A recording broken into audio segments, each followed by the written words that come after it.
Hey guys, welcome or welcome back to my channel. My name is Richa. I hope you all are safe and healthy. So आज की video start करते हैं. आज की video का topic है ways to speak English and also to think in English. आज हम बात करने वाले हैं कि ऐसे कौन कौन से तरीके हैं जिससे कि आप इंग्लिश बोलना तो सीखेंगे ही, प्लस आप इंग्लिश में ही सोचना भी सीखेंगे. जनरली क्या होता है कि हम इंडियंस के साथ ये होता है कि हम लोग क्या करते हैं, पहले अपने माइंड में अगर हमें इंग्लिश बोलनी पड़ती है तो हम अपने माइंड में पहले उस हिंदी की कॉन्वर्सेशन को ट्रांसलेट करते हैं इंग्लिश में और उसके बाद उसको बोलते हैं, जिससे कि हमें थोड़ी हेजिटेशन होती है और प्लस हमें बहुत टाइम लग जाता है इंग्लिश बोलने में और हेजिटेशन जो है हमारी बढ़ती जाती है. आज हम वही तरीकों के बारे में बात करने वाले हैं जिससे कि हम डायरेक्टली इंग्लिश में ही सोचेंगे और उसी के वही बोलेंगे. जिससे क्या होगी, कॉन्वर्सेशन ईजी हो जाएगी, हेजिटेशन कम हो जाएगी और हम जल्दी से इजी इंग्लिश भी सीख जाएंगे. Without any further ado, let's get started. First step is immersion. Immersion basically means कि आपको इमर्स करना है, आपको मर्ज करना है. आपको क्या मर्ज करना है, आपको इंग्लिश को अपनी डेली रूटीन में, डेली लाइफ में मर्ज करना है. आपको इंग्लिश को अपना डेली लाइफ का पार्ट बनाना है. जैसे कि हम हिंदी लैंग्वेज को डेली बेसिस पे बोलते हैं, मॉर्निंग से लेकर नाइट तक हम हिंदी में सोचते हैं, हिंदी में ही बोलते हैं, हम उसके साथ बिल्कुल कंफर्टेबल हो चुके हैं. वैसे ही सेम हमें अपने इंग्लिश के साथ करना है. अगर हमें अपनी स्पीकिंग को इम्प्रूव करना है, इंग्लिश स्पीकिंग को इम्प्रूव करना है, तो हमें उसको अपने डेली लाइफ का पार्ट बनाना पड़ेगा, उसको अपने लाइफ में एकदम इमर्स करना पड़ेगा. जिससे कि क्या होगा, जब हमारी डेली लाइफ की पार्ट बन जाएगी तो धीरे धीरे इसमें इम्प्रूवमेंट भी आना शुरू हो जाएगी. आपको इसको एक अपनी हैबिट बनानी है कि इंग्लिश स्पीकिंग जो है आपको जरूर डेली लाइफ का पार्ट बनाना है. इसको रोज कुछ ना कुछ प्रैक्टिस करना है. इससे आप अपने अंदर बहुत सारी इम्प्रूवमेंट देखेंगे. इंग्लिश को आप अपनी डेली लाइफ का पार्ट कैसे बनाएंगे, अपनी हैबिट कैसे बनाएंगे. इसके लिए बहुत सिंपल मेथड है, रीडिंग एंड लिसनिंग. अगर आप इंग्लिश में ही रीड करना स्टार्ट करेंगे और इंग्लिश की नॉवेल्स को या स्टोरीज को, मूवीज़ को, सॉन्ग्स को सुनना स्टार्ट करेंगे तो इससे बहुत इम्प्रूवमेंट आती है आपके अंदर, क्योंकि वो वर्ड्स कहीं ना कहीं आपके माइंड में जाते हैं और आप उनके बारे में सोचते हैं, वो आपकी स्टोरेज मेमोरी में कलेक्ट होते हैं. इस बहुत सारे ऐसे पॉइंट है जिससे कि रीडिंग और लिसनिंग से आपकी इंग्लिश जो है आपके डेली लाइफ का पार्ट बनता चला जाएगा. मूव ऑन करते हैं सेकंड पॉइंट पे. सेकंड टिप आज की ये है, डोंट यूज बायलिंगुअल डिक्शनरी. इसका मीन्स क्या है कि हम बचपन से क्या करते हैं कि हम डिक्शनरी का तो हम सभी यूज़ करते हैं, बट डिक्शनरी परचेज करते टाइम हम लोग एक गलती कर देते हैं. गलती ये है कि जब आप डिक्शनरी परचेज करेंगे तो आपको ये याद रखनी है ये बात कि आपको बायलिंगुअल डिक्शनरी नहीं परचेज करनी है. बायलिंगुअल मीन्स कि जिसका इंग्लिश में जो भी मीनिंग है, इंग्लिश वर्ड का जो भी मीनिंग होता है वो हिंदी में भी गिवन होता है.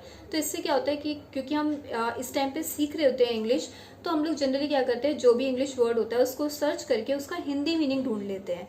हमारे माइंड में वो हिंदी मीनिंग ज़्यादा जल्दी बैठ जाता है और वो इंग्लिश वर्ड हम बहुत जल्दी फॉरगेट भी कर जाते हैं या फिर उसका इंग्लिश मीनिंग की तरफ हम जाते ही नहीं हैं.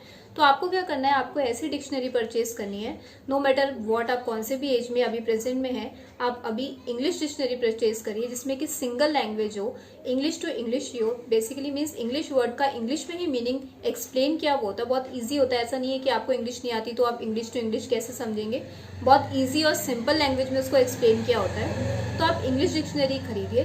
इससे क्या होगा कि जो आपका माइंड है वो उसी तरीके से वर्क करेगा और जो बार बार आपको, क्योंकि आप हिंदी में उस मीनिंग को समझते हैं, फिर अपने माइंड में उसको बिठाते हैं और फिर ट्रांसलेट करते हैं. बेसिकली क्या होता है, बाइलिंगुअल डिक्शनरी से हम लोग ट्रांसलेशन करना सीख जाते हैं बट इंग्लिश बोलना नहीं सीख पाते हैं. हम लोग ट्रांसलेशन करना तो ऑब्वियसली नहीं सीख रहे हैं, हम इंग्लिश बोलने के लिए डिक्शनरी को पढ़ते हैं, डिफिकल्ट वर्ड्स को सर्च करते हैं, अपनी वोकैब को स्ट्रॉन्ग करते हैं. आप ऐसी डिक्शनरी खरीदिए जिससे कि आप इंग्लिश टू इंग्लिश में ही सीखें. आपके माइंड के अंदर वो इंग्लिश के वर्ड इंग्लिश में ही समझ में आने चाहिए, जिससे कि आपको उनको बोलने में हेजिटेशन ना हो.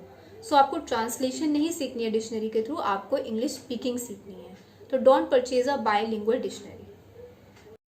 फ्रेंड्स, ये तो हम सभी को पता है कि अगर हमें अपनी इंग्लिश इम्प्रूव करनी है, अपनी इंग्लिश स्पीकिंग इम्प्रूव करनी है, तो हमें वोकैबलरी अपनी स्ट्रॉन्ग करनी पड़ेगी, ये हम सबको पता है. बट वोकैबलरी स्ट्रॉन्ग करने के लिए, अपनी वोकैब स्ट्रॉन्ग करने के लिए हम थोड़ा सा रॉन्ग मेथड यूज़ कर रहे हैं, जिससे कि हम इम्प्रूव नहीं कर पा रहे और हमें ऐसा लगता है कि हम इतनी सारी वोकैब सीख भी रहे हैं, उसके बाद भी हम इम्प्रूव नहीं कर पा रहे या उतने अच्छे से हम बोल नहीं पा रहे इंग्लिश में. ऐसा क्यों हो रहा है, उसके पीछे एक छोटा सा रीज़न है. जब भी आप अपनी वोकैबलरी को स्ट्रॉन्ग करना स्टार्ट करेंगे तो आप एक चीज़ ध्यान रखिए, जो वर्ड है सिर्फ आपको वर्ड पे ध्यान नहीं देना है, आपको वोकैबलरी जो है फ्रेसेस में सीखनी चाहिए.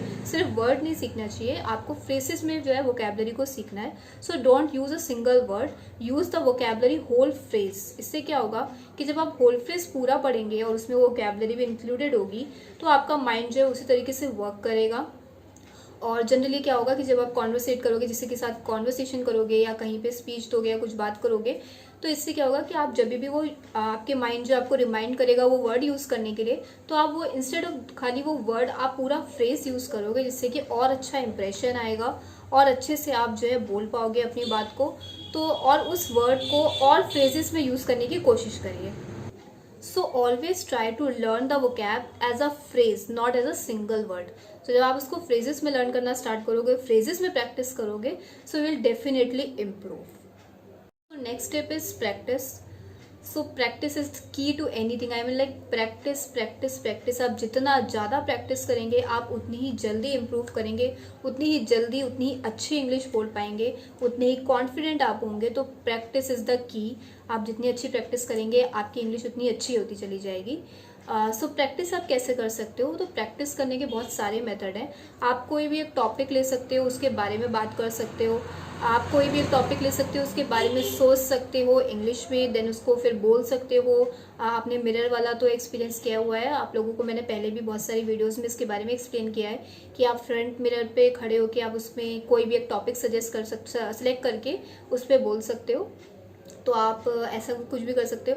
अगर आपको ऐसा लगता है कि लैक ऑफ द टॉपिक है या मुझे समझ में नहीं आ रहा है या टॉपिक सिलेक्ट करने में आपका टाइम वेस्ट हो रहा है, सो आप सिंपल सा एक मेथड भी यूज़ कर सकते हो कि आप खुद से कॉन्वर्सेट कर सकते हो, खुद से बात कर सकते हो और अपने आप को भी आप बता सकते हो इंग्लिश में अपने पूरे दिन के बारे में। So just talk about your whole day in English with yourself only. तो इससे भी आपकी इंग्लिश इंप्रूव होगी, क्योंकि सारे दिन हमारे कॉमन तो नहीं होते हैं, हर दिन कुछ ना कुछ नया होता है। सो उसी वर्ड्स को, उसी सारे एक्सपीरियंस को आप इंग्लिश में चेंज करते चले जाएं, इंग्लिश में अपने आप को बताते जाएं कि आपका आज का दिन कैसा गया है।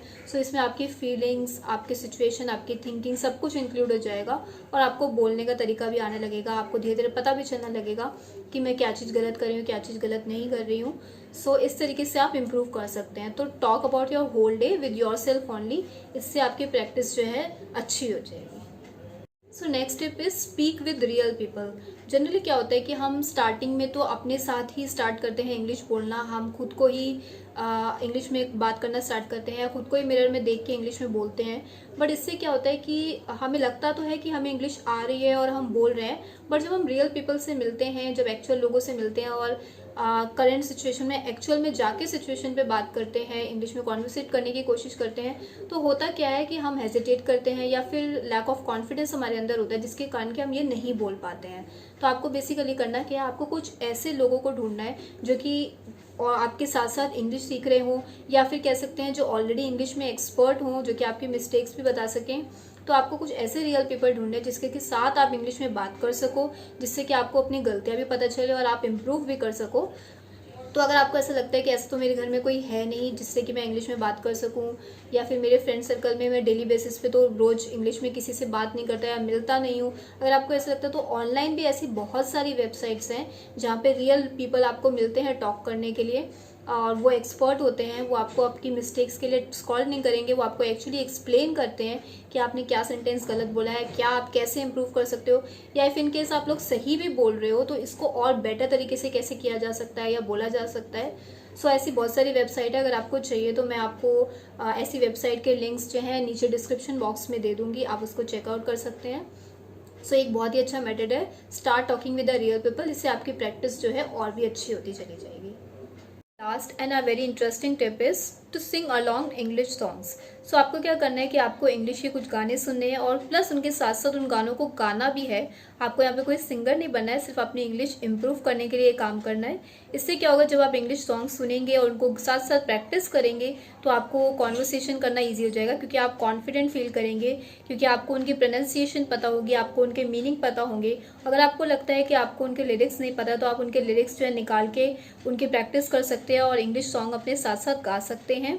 कोई भी म्यूजिक आप प्ले कर लीजिए, उसके साथ साथ उसको गाइए, इससे आपकी इंग्लिश इंप्रूव होगी, आपको और कॉन्फिडेंस फील होगा और कॉन्वर्सेशन करने में आपको इजी होगा। सो ये मैंने आपको कुछ ऐसे मेथड्स बताए हैं जिसको क्योंकि आप डेली लाइफ में प्रैक्टिस करेंगे तो धीरे धीरे जो आप देखेंगे कि आपकी इंग्लिश जो है इम्प्रूव हो रही है, आप बोलने में और भी कॉन्फिडेंट हो रहे हैं आपको हेजिटेट नहीं करना पड़ रहा है और आपकी जो थिंकिंग स्किल है वो भी जो है इंग्लिश में ही सोचना स्टार्ट कर देगी। मतलब कि आपका जो आप बोल भी पाएंगे इंग्लिश में और सोच भी पाएंगे इंग्लिश में। सो आप भी इनको ज़रूर प्रैक्टिस करिए। मिलते हैं नेक्स्ट टाइम एक नई वीडियो के साथ। Till then bye everyone.